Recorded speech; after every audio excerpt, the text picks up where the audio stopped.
Welcome everyone to another edition of Awaken Inner Wisdom. I have lots of fun surprises for you today, so I hope that you're joining me live. And if you're not and you're watching on replay, you can still benefit from all the wonderful things that we do here on the show. Now, I wanted to start out by sharing something that Spirit, my higher self, God, however you want to look at it, channeled to me today to say before we jump into the questions that were submitted. Now, while I'm telling you this next bit, if you have a question that's burning on your mind, please type it in the comments and I'll be sure to prioritize it over all of the pre-submitted questions. So unless you're live, if you're live with me and you've submitted something, please just call it out and say, hey, I'm here live. And hopefully intuitively, I'll be able to go right to your question. Okay, so what Spirit was telling me, my higher self, is that I needed to just put out there more information on what Awaken Inner Wisdom is all about. So you may say, what do you actually talk about on this show? Well, we talk about anything that's heavy on your heart or causing chaos in your mind, right? So any question that you have about relationships to love and to life are what you should ask on the show. Anything that helps you bring you more peace, love, and joy in your life. Now, in addition to that, it's about unraveling the mind. So the mind is conditioned. It's conditioned with programs. And that's what this show is all about, is let's get through the programs and the conditioning so we can see things, life and relationships from a different perspective, a different level, if you will, a more expanded state of consciousness, a place that sometimes because our mind is so wound into like where we are in this situation or how someone or something is making us feel, which are all super valid. We just want to tune in to our feelings about the situation and then connect to our higher self. So that's what I do on the show, is I tune in and I connect to my higher self, connected to your higher self, and really just bring in the insights. I wanted to say channel, but I'm actually wanting to move away from that word channel in a sense, because while it is a sense of channeling, it is an embodiment of who you really are. And that's what this show is here to help you do. Now, with that said, the show answers questions. What I have is also the Awaken Inner Wisdom membership. And what that does is different. That actually takes us deeper into ideas of conditioning, ideas of the mind that are no longer serving us. And right now on planet Earth, like shit's getting real in the Whole Foods parking lot. I'm quoting a fun video that came out years ago now. And, you know, it was all about like kind of making fun of the spiritual community. And while I'm not looking to make fun of anything having to do with spirituality, like it is time for everyone to really awaken to who they really are, to remember that they are a part of source and to awaken within themselves. Now, look, I know if you're watching the show, you're already awake, but it's about awakening and expanding our hearts, getting out of our minds in a way that we can shine our light brightly out onto the planet. And we can help the shift of humanity when we shift ourselves. And so the Awaken Inner Wisdom membership does exactly that. Now, the first session is going to start in August, the first Sunday. You can find out more information on bethbell.me/community, and you can apply to be in the Awaken Inner Wisdom membership. It is an application. Why? Because we're bringing in curated, the universe is curating. I'm not really curating. The universe is curating a group of people that want to come and be in community and to listen to a lesson that is brought through for our highest good, and then have a discussion around it. It's not a chit-chat thing. It's not like, yes, you can bring your coffee or your matcha tea. It's definitely a discussion, but it's not a chit-chat. It's a very expanded consciousness discussion, that it's discussions that you love to have, but you don't have probably very many people in your life that you can have these conversations with, because they're just not there yet. And that's okay. We don't always have to leave our loved ones that aren't in the same awakened state that we are. But we need to surround ourselves with a community of people who are. Because if we don't, then as we expand and we start to understand concepts through books, through shows, through YouTube videos, through all these juicy bits where we're learning, when we're expanding, a lot of times our external environment, which includes the people that we love and live with, aren't there. And then they have a tendency to contract our light. And we get scared about really shining out there who we are. Now, you might say, why are you leading this? I would say, because I am the queen of the mind. I'm the queen of the mind in so many ways. I'm queen of the mind in that I am a heavy, heavy, brilliant thinker. And I just absolutely love the brilliance of my mind. But I've been challenged over the years to find tips, tools, modalities, techniques that bring me into my heart. And when we go into our heart, when we expand our hearts, that allows us an incredible opportunity to shine our light, not just for ourselves, but for everyone else around us. So we want to get in and line up to that connection to source, that connection to who we really are, that remembrance of who we really are, the unlimited possibilities, and to really bring our individual unique gifts to the world. And when we're starting to crawl out, like if you've ever read my book, Angels, Herpes, and Psychedelics, you'll get the flavor of how I crawled out of my corporate life, or jumped out, or leaped out at times. And the journey that I went on to really get to this place of embodying the beauty of who I really am. But man, it didn't come easy. But I know that it can come easier when we're in community. And so if you're out there doing this by yourself, or you've got a small little group and you're like, I just need more. I want to expand. Now is the time, because now we need to expand. And speaking of expansion, I want to get into the questions. I see that I have failed to do one thing, which is plug in my computer, and my battery's low. So I do not want to disconnect from you. Please, I see some of you live with me. I got to go get my cord. I'll be right back in like 2 seconds. In the meantime, would you just feel into what was just said? Oh, and here's the most important part that Spirit said to me, my higher self, was I'm running a special promotion for all of you beautiful souls who connect with me live and follow me every week. I just absolutely love you and adore you for the support. And so the Awaken Inner Wisdom membership is a fee-based system. And I want to offer a very, very, very special price between now and the end of July. So you have to act quickly, because we're going to start the first sessions August, 3rd is the first Sunday in August.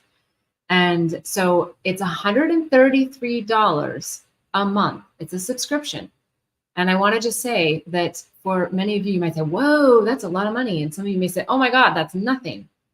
Either way, I just want you to know that the value of this, you get 4 hourly sessions with me a week where we dive deep into topics that I promise you when you leave, if nothing else, you will feel the light and the love from the transmissions that I give on these calls. So it's online. You can be anywhere in the world. It's Sunday mornings, 8:33 Pacific time. So if you're a California person, you got to get up early.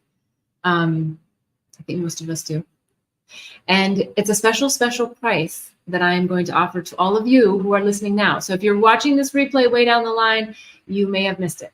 But $33 a month instead of the $133. So you're going to save $100 a month if you sign up. You have to apply. So you still have to go through the application process. And Spirit, the universe, is guiding me on the people that are really ready for this level of transmission and this level of learning. And so I'm super excited for you to experience this. Okay, so 1 second. Let me get my power.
Okay, I don't know. Are you guys still with me? This is crazy. I had just like a complete power outage there, and I have no idea if you're still with me or not with me. But it looks like I still have live viewers, so I think maybe somehow I'm still on.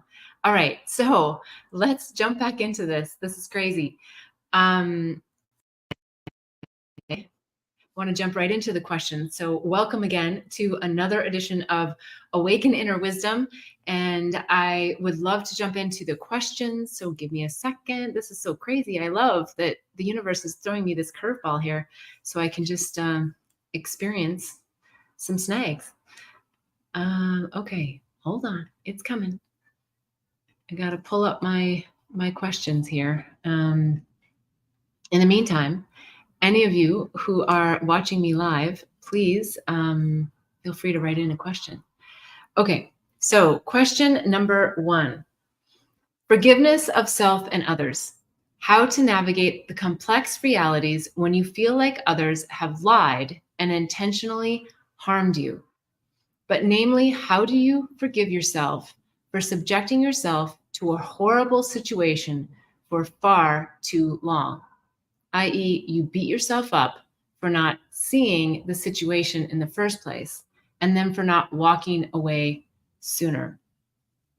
What a great question. I mean, this one is, applicable, I think, to a lot of us, right? We've experienced a situation where we've really let the complexities of something keep us in something that we knew wasn't right for us. And so I think the real key here is to, since it sounds like this may or may not be done at this point for this person, it's always about the beginning, right? So let's talk about this from the beginning, and then I'll answer it from the other way, just in case this person is still actively involved in this situation. But I think we always get a gut instinct. We always get like a hit, right? Something that says, ooh, something's off here. And we've been taught to ignore our bodies. We've been taught to go to our minds, evaluate, think, and then decide. So what we want to do is we want to feel into that ping, wherever it is, like, oh, maybe it's a little like ache in the heart, or, oh, it's like a, something in the gut, like, oh, that doesn't sound right, doesn't feel right. There's something weird about it. And so we get those feelings a lot, but we ignore them because we don't want to cause conflict. We don't want to cause a problem. There's like all these things that go on, these narratives that go on in the mind. So that's where we want to soften our mind. And one of the ways we do that is through meditation. So if somebody does something and you go, that feels a little bit off, try to resist going into the evaluative mind and sit with it in your heart. If you have an altar or you have a favorite spot where you like to sit and meditate, do that. Go to that spot and sit and quiet the mind and feel into, like, wherever you're feeling that discord in your body. And if you're not feeling the discord and it's like a thought in your mind, then just say, show me, close your eyes and say, show me, where in my body am I feeling this? And you're going to start to experience, as you practice this, oh, I can feel it here. I can feel it here in my heart. Or, ooh, I can feel it in my first chakra. I can feel it as a safety thing. And then you don't ignore that, right? A lot of times if we feel it, then we ignore it because the mind comes in and says, oh, no, well, I really need this person to do X, Y, or Z. And it's always spirit, your higher self, testing you in this whole journey of awakening as to how much you're going to trust yourself, how much you're going to trust your inner knowing versus what the mind has to say, what the programs about how you should deal with people have to say. With you quieting your voice, a lot of times we quiet what we think because we're questioning ourselves. So really feel into, like, am I questioning myself? If you do that in the beginning, because chances are, okay, let me say, if you do that in the beginning, you're going to be on a whole different trajectory with these relationships. Now, if you're still in it, you're deeply in it with someone, I think you can easily get out of it by letting go. By letting go of the fight that there's something to win, that there's a right decision to make, that there is something wrong with the place that you're in. When I say spirit, I mean your inner guide. When your higher self comes in and witnesses you really embodying your higher self, like really saying, ooh, I'm going to take my power back and I'm going to trust that this is my truth for right now with this person. And when you start to make that shift, these difficult situations that may be very complex and have a year's worth of information and entanglements will start to slowly untangle themselves. Try it. I promise you. You have to kind of come to this place within you, though, that you're going to trust yourself. You have to trust that you know. And look, if you make a decision on something and it doesn't feel quite right, make another decision. But don't beat yourself up about the decision that you made. And think about, what is my feeling that I need to have around this situation? As opposed to what we're taught often is think about the other person. I mean, really good-hearted people are the ones that often get taken advantage of the most because they're thinking about everyone else. And that's why this whole narcissist idea, the narcissist actually gets somewhere in life. And I'm not saying you don't get somewhere. I'm not saying the empath people don't get somewhere in life. I'm just saying the narcissists get there, boom. Why? Because they have conviction in who they think they are, which oftentimes is a little off if it's a true narcissist, right? Because then they're just thinking about themselves. They're not thinking about the whole. So it's about finding that balance. How do I know what's right for me and trust that what's right for me is right for everybody else involved in this situation? And it's how you go about having the interactions with that person. It's the intention of which you speak. It's the quietness and the stillness of your mind in which you practice that allows you to be in your heart to know, like, this is what's right for me. And this is how I want to communicate it to you. Now, when we're getting these situations and people don't care and they just want to rip your heart and they just want to rip and rip and rip and rip, walk away. It's time to walk away. And even though you're entangled, walk away. Because at that point, you may not be able to have a rational, heart-centered conversation. And I mean that from the heart center. I don't mean that you're all mushy-gushy. These are business decisions that we have to make. But we still come from the heart. Because when we come from the heart, there's like an energy that comes with that can shift and move mountains. An example, sounds like it's a way off from this question, but it's right in there. It's when we fall madly, deeply in love, we have this intensity about this unlimited possibilities. Anything's possible. We can do anything. Why? Because when we're in our hearts, we get so much support from all of the energies because we're connected to who we really are.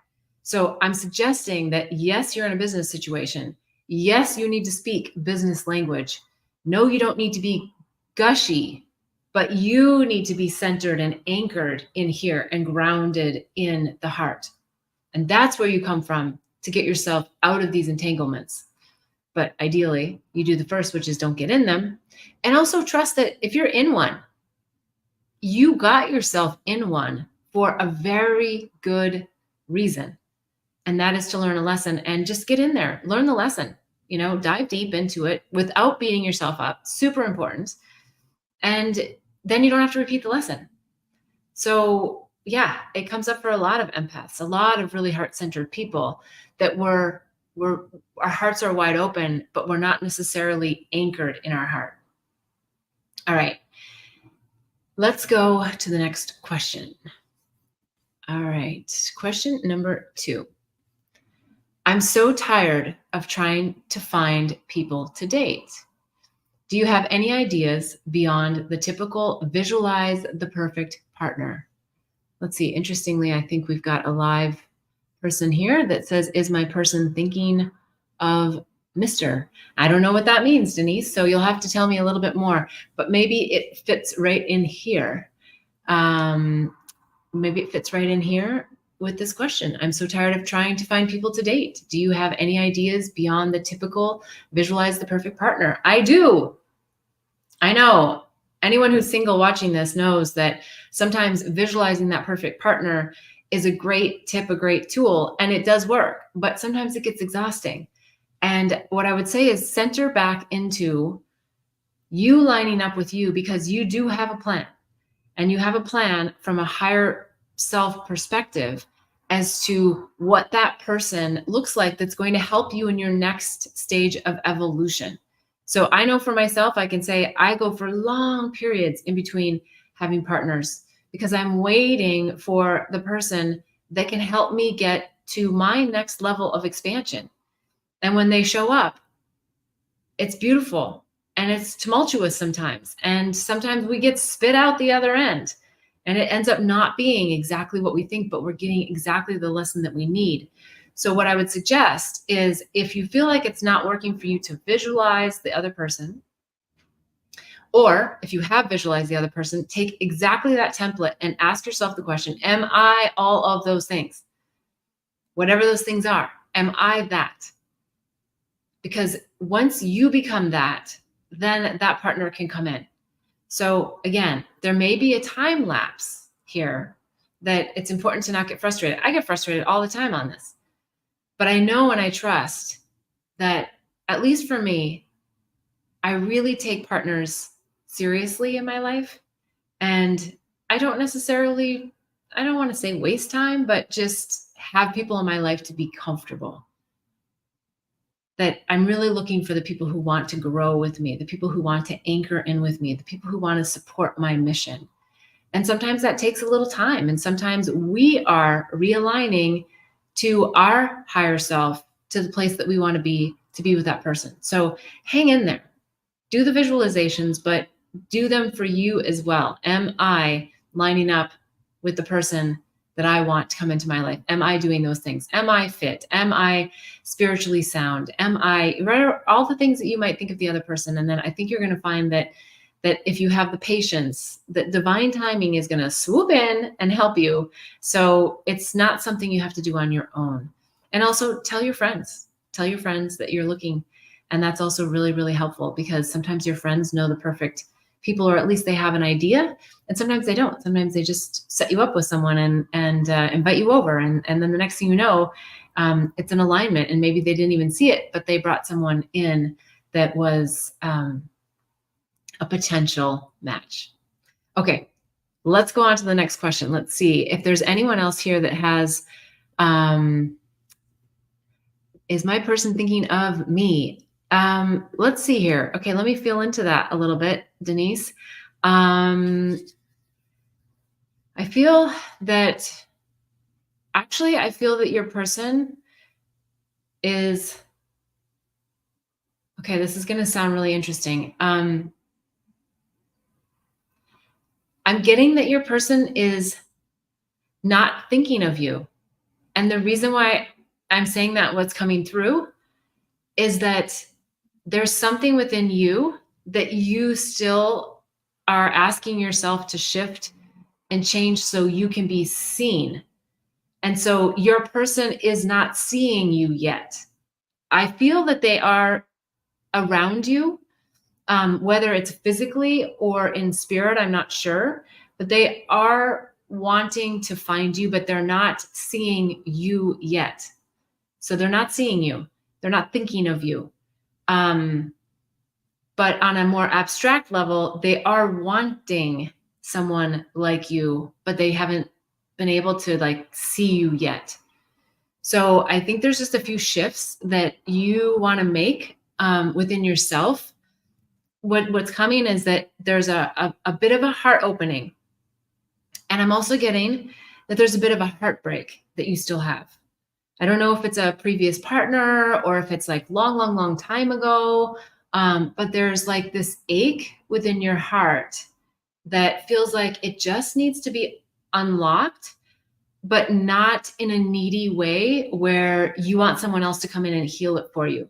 You don't want someone else to come in to heal your heart. And what I mean by that, because there's a very specific nuance here that I'm trying to relay, is that if you want that person to make you feel whole, then you become attached to them in a way that's unhealthy.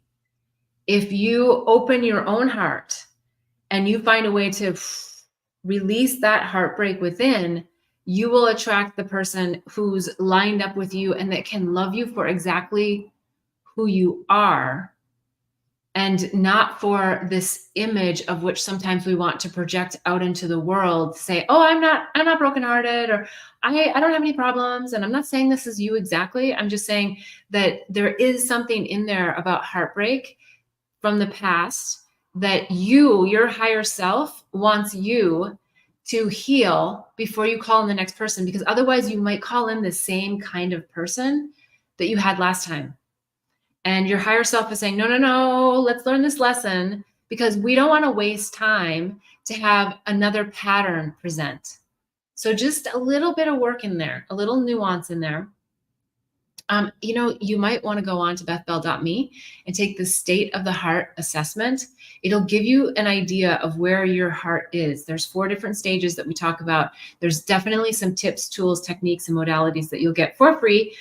When you fill out the assessment, you'll get very specifically to you what state you're in, the state of the heart, and some guidance on that. So please tune into that. Anyone here, the state of the heart assessment is great. It's super fun. And I can't wait to have you experience it and get some juicy nuggets for yourself. So thank you so much for asking the question, Denise, live. I really appreciate that.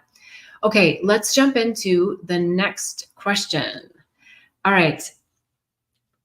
I travel and often stay in shared accommodations or hostels. How do I discern between unreasonable intolerance of others versus personal preference and comfort? This is a good one. I think, this can probably go across lots of different topics, not just, accommodations and hostels or shared accommodations or travel in general. I think that we do have that rub with people, right? Like sometimes we're just like, where is it okay for me to really ask for what I need versus being part of a community and accepting everyone for exactly who they are? So the first tip is accept everyone for exactly who they are. So if you have someone who snores, somebody who needs, I don't know, if you're in a similar room or shared space or something, I don't know exactly what this is, and they need to have the curtains open where you need them closed and you need it to be dark. There's all of these nuances, right? I think if you can come into this acceptance of, okay, this is who they are and this is what they need, before I just allow myself to go right to the frustration of, I don't like what they need, just tune in and say, is this something I can sit with? Is this something that I can put on an eye mask? Is there a place here that I can compromise without feeling like I'm giving up everything of which I need? And if you can find that space of compromise and you can really get in there and feel like, okay, I could do this and feel comfortable with it, then great. Then you've projected love onto that person, which will help change them. I'm going to talk about this next. But it'll also just help you center into what is it that I need and how can I accommodate others? Because if it were you and you snored, the last thing you would need is for someone to dislike you because you snored, because they probably can't help it. So the next part on this is that you have to also make a way for you to stay in the love of who you are, the love of who they are snoring, and say, maybe I need to make different choices. Maybe there's different places I need to go. Maybe there's different places I need to stay. Maybe I need to, I don't know, spend more money to get the privacy that I need if it's really disturbing me. If I'm not able to get the sleep that I need, if it's, turning my world upside down in whatever way, maybe you need to make a different decision on price. I don't know. You'll have to feel into that as to what that looks like, but you may need to be in a different place. It may be that you're just at a stage in life where you're like, I don't want to accommodate all these people. And if you can't feel it within you to really love their challenges, then find another space, find another place. Thank the people that are there for the beautiful lessons that they're here to teach you about your own level of tolerance and your own level of giving and your own level of compromise. It's a lesson for you to feel into, like, where is my give and take? How much can I give? And how much can I take? And feel the balance of that. So it is a tough one. I know it can be in work situations. It can be, the cubicles that you're sitting in and feeling like, I just cannot deal with that person anymore. And that may mean that you have to find a way within you to shift so that you can shift the other person, shift the energy, right? Work in energy realms. And it may mean that you have to go and say, is there a possibility that I could move my cubicle? But from a loving place, not from I can't stand this person, right? Because then it creates that resistance, creates resistance with whoever you're asking. It creates resistance with the person that you're next to. They start to feel the distancing, and then it rears up this ugliness that you just don't want to be in that mix. We want to be in a lot more loving energy so that we can really make a difference in their lives, but help shift ours, right? Without the negativity. And sometimes it's so easy to jump into the negativity of what annoys us. But when we can really, really center into the love place, you're going to find that things shift quickly and more easily. All right. If you want to understand more about energy and how to shift these things, please consider applying for the Awaken Inner Wisdom membership, because these are topics that we get into as to how can we really leverage our hearts? How can we really jump into a different way of being, and less about the thinking and more about the feeling, and more about, like, how can I make a difference energetically within myself so that I can watch with joy and glee how my external world starts to shift and change as a result.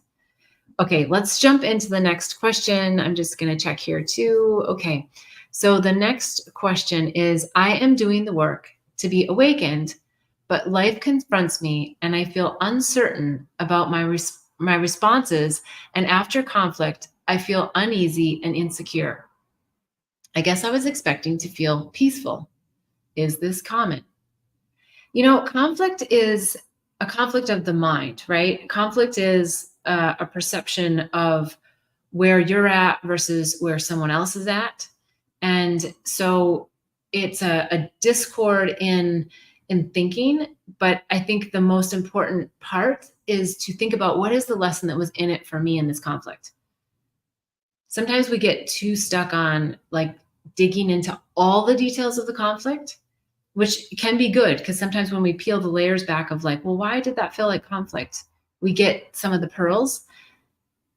Think about it from a, what am I going to learn from the conflict? And were there things that I needed to say that person didn't need to hear? Or are there things that, keep it very centered on you? Because when we start thinking about the other person, it can get really tricky. If you stay centered in you and what it is that you were feeling, what is it that you needed to say? What is it that you needed to be seen for? And if you weren't seen for that, let it go.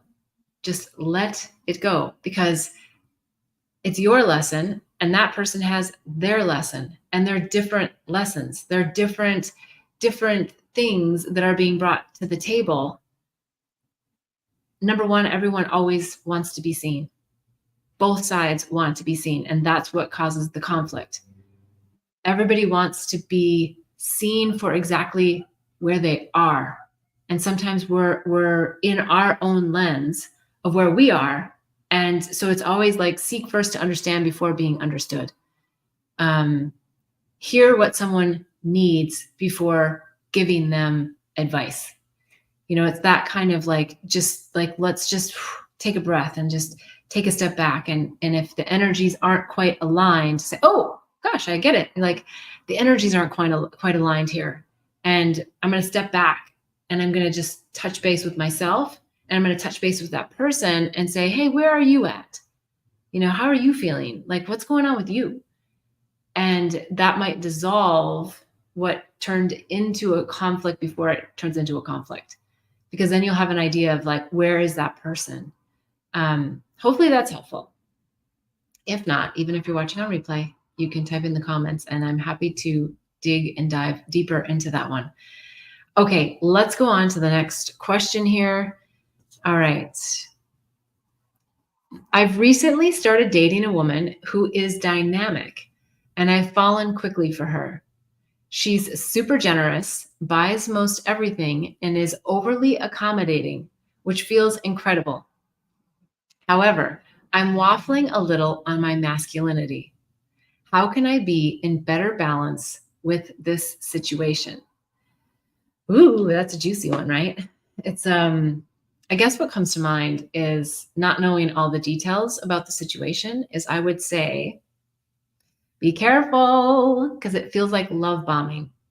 It really feels like love bombing. And love bombing is something that happens when because what I'm hearing from you is that you're feeling an imbalance. You're feeling a little bit threatened by your masculinity. So I'm going to answer it in two ways.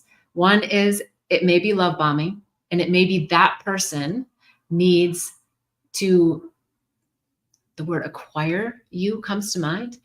And I mean, like, they need to know that you are going to be with them, and they want to sort of buy you in, and they want to love bomb you in. They want to, just really like get the entanglement quickly. Now, oftentimes it's not coming from a deceitful place. It's not coming from a bad place. It's coming from an abandonment wound place. It's coming from a place where that person doesn't want you to leave them, and they are going to do everything possible to make sure that you don't. And so they're doing it from their heart, but they have a hidden agenda in there. That's one way to look at it. Now, if I'm totally wrong on that, and it's not love bombing, but I think it is, because your question was more about your masculinity. And yes, I get it. That's telling you, because masculinity, yes, you're the man, but masculinity is about the balance of masculine and feminine energy within ourselves as a man and as a woman. So yes, your masculinity would normally be to just be the protector, the provider, the one who comes in, the one that pays. Again, it doesn't have to be this, but that's just kind of the energy of it, right? That there's a receiving component to the feminine. And so if this woman is not in her receiving component, and she's out of balance, and she's buying, and she's, doing all of this for you, and you're feeling like, whoa, I'm not able to really step in to do what I usually feel comfortable doing, then I would think about this from a balancing of giving and receiving, and just be really, really clear with your new partner. Honey, when you do that, it makes me feel so loved and so seen, and I so appreciate you for this. However, I feel like it's out of balance for me, and I need more balance. I need to know that I can also give, and that it's not like, yeah, I feel like we're just kind of getting into the situation where it's a little out of balance, right? So you're expressing your truth of like, hey, I really love this part, but then there's this part that's not feeling that same level of balance. And if you don't do that early on in your relationship, oh gosh, you're going to be in a tough one. It's going to be super tough to get out later. And or when you feel like you're like being a little bit more like, the word suffocated comes to mind, but I don't know if that's the right word, but I just mean like contracted, like where you're not able to give and express in your own way because you're kind of, then you're going to run into a really difficult situation, because that other person is either going to keep you very entangled, or where you feel a little bit disheveled and you're not able to like untangle because it's just your life cords will be very, very locked in, or that person will drop you if they get any hint that you're pulling away. If you start to pull away, and and that happens when you don't express yourself, when you don't say, hey, I'm feeling like there's something a little out of balance here. Tell me more about what is it. Help them with their wound. Help them with their why behind why they think they need to have so much like control, but demonstrated through love, demonstrated through giving. Help them with that. Because if you don't help them with that, then you are going to be the recipient of their insecurity. And when things get a tiny bit wobbly and they're not sure if you're going to stay, they go. It's just how it works. But you're in this for a really good reason. So it is a life lesson. You have attracted this person as part of your soul's plan to help you awaken. And if it ends up that it results in devastating heartbreak, there's still a big lesson to learn. It may end up that you learn how to really speak your voice and be in your masculine with a strong feminine, or with a feminine who has abandonment wounds, and you can be that man who comes in and says, oh, wait, I see you and I see what's up here, and I want to help you through it. I want to help you overcome that like neediness of wanting to cling to me. I want to show you that I'm still going to be here as your man, but you don't need to lock me in, right? So let's see. I would love to know what happens. How do you manage this? How do you navigate this? Navigate's a better word than manage, because you're not really managing anything other than yourself, and you're mastering yourself, and you're mastering the lessons that you came here to learn about your own masculine and your own ability to speak your truth in a relationship. So it sounds like a great opportunity. I can't wait. Please come back to the show and let us know what happens. Okay, let's go on to the next question. All right. Okay, we've got some lovelies on the line live here. Hi. Thank you for joining. I love that you're here. Okay, next question is, I grew up in a traditional Christian church, and while it served me a lot of good over the years, it's not feeling as fulfilling to me. Any ideas how I can get my connection back to God in church or outside of it? Yeah, I love this question. I think this is kind of a common thing, actually a common theme in some respects as to what's happening, because people are waking up and people are saying, maybe the conditioning, the constructs of religion don't give me a sense of freedom. Maybe God is actually not outside of myself. Maybe I am part of God. And so when we start asking these questions or feel this discord with a traditional religion, and again, I am a fan in many respects of religion because I think that it provides people a structure, it provides people with a belief system that can be very inspiring and can create a sense of community. So if you're in a church and it's inspiring to you, it speaks to your soul, and you have community within the church, then keep going to church. Because that's what it's for, is community, and to feel blessed and to feel loved and to feel whole in a group of people, that you're not on your own on this journey. In addition to that, I think you're waking up to another level and you want something more. You want something more than the scripture. Look, there is the Christian Bible, and I am not trying to diminish any aspect of the Bible. However, I'll say that it was written through a human lens, right? It's written through disciples. It's written through individuals who are doing their very best, I believe, to represent what Jesus and his proclamations had. He's one of the most enlightened figures that we know of, along with Buddha, Krishna, Allah. There's many. There's the Dalai Lama. There's so many that have brought forward this expanded state of consciousness. And so Jesus was one of those enlightened masters who walked the earth. And he had disciples that had a lens of which they interpreted his teachings, and they wrote them in the Bible. And so there are other huge, massive channels and books, I guess I'll say, that bring forward the teachings of expanded states of consciousness. For example, one of them is, and I talk about this a lot in my book, Angels, Herpes, and Psychedelics, because it was one of the books that really helped me, was A Course in Miracles. So A Course in Miracles, I actually started reading this. I got exposed to it through what I call my spiritual healer. And I I started reading it and just absorbing it, even though I didn't understand a lot of what was being said in the beginning. I just was like, "Ooh, it's something is speaking to my soul on this." And luckily, I had someone who was helping me to interpret the lessons and the learnings. And it wasn't until, I don't know, like maybe 6 months or more before I even really realized that it was channeled through an atheist, a woman who did not believe in God, and she channeled what she believes these teachings from Jesus. So it's a whole incredible book on unraveling the mind, unraveling the conditioning that happens that takes us away from knowing who we really are and our knowing our true self. So if you haven't already been exposed to A Course in Miracles, it may be a book that you're ready for, interested in. There's also books like Urantia, the Cabal. There's so many that bring a lot of these teachings of expanded wisdom.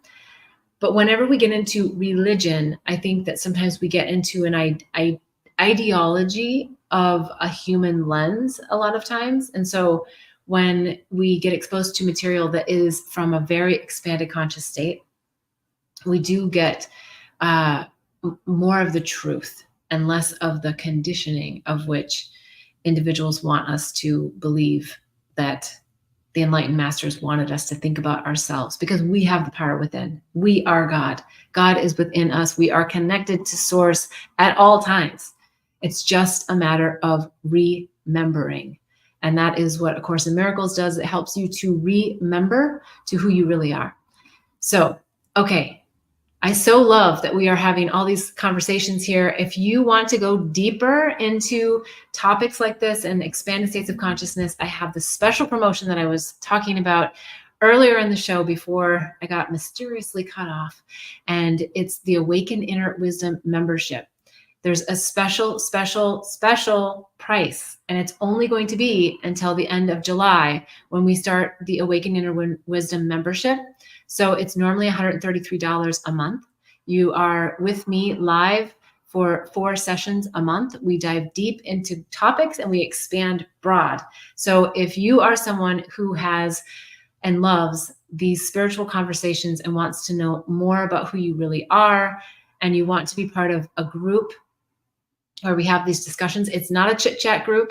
It is a deep dive into great lessons that I'm bringing to the table and transmissions that I'm giving during our sessions together. So the special price is $33 a month.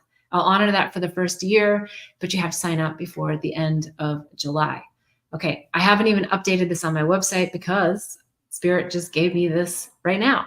So I am going to make that change. And anyone who's inspired, it is an application process. So apply to be part of the Awaken Inner Wisdom membership. I ask my higher self, Spirit, to help me really bring in a curated group of people who are ready to step forward. They're ready to step and expand into who they really are. So please, there's lots of ways we can work together.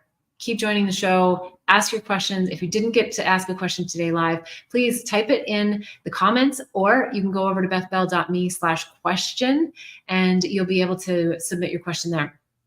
Now, with that said, I don't want to not mention that we have Angels, Herpes, and Psychedelics, my book, Unravel the Mind to Unveil Illusions. I go deep into my own life stories and provide a ton of tips, tools, techniques, and modalities that I used. And then if you love that, you may want to dive right into the Awakening and Healing Handbook. I go into all the modalities of which I talk about in the book, but in a much deeper way. I give lots of recommendations. It's a great guide. It really can help you expand quickly. And there's also the Psychedelic Resource Guide. So if you have any bit of you that's curious about spiritual medicines, you can dive into the Psychedelic Resource Guide, or maybe you have loved ones that are doing it. You're like, I don't know why they're doing this. I want to learn more. Well, I would invite you to go to bethbell.me and check out the Psychedelic Resource Guide, because you'll find some really great nuggets in there. Okay, and on bethbell.me, we have the Herpes Handbook, which is very specifically about herpes, but it's also about getting rid of virus shame, right? And it's about just the viruses of the mind in general, reframing how we think about things in this world, like, the this comes to me a lot, but the lesson in the Bible about lepers, right? It's like this whole guilt and shame thing that can come from so many different things. It was AIDS at one point. It's the herpes virus. It's the COVID virus, right? So there's lots of different things that come into this shame. And so it's all about releasing that. And so that guide is also amazing. You don't have to have herpes to want the guide. You may know someone, you may encounter a new partner, and it's really a way to just get you into understanding and reframing some of these really difficult life situations. Okay, thank you so much for being with me today. I appreciate you watching live. Ask questions on bethbell.me/question. You can put them in the comments here. And I can't wait to see you again next week, Sundays at 11:11 Pacific time. And until then, wishing you much bliss and love on the journey. Namaste.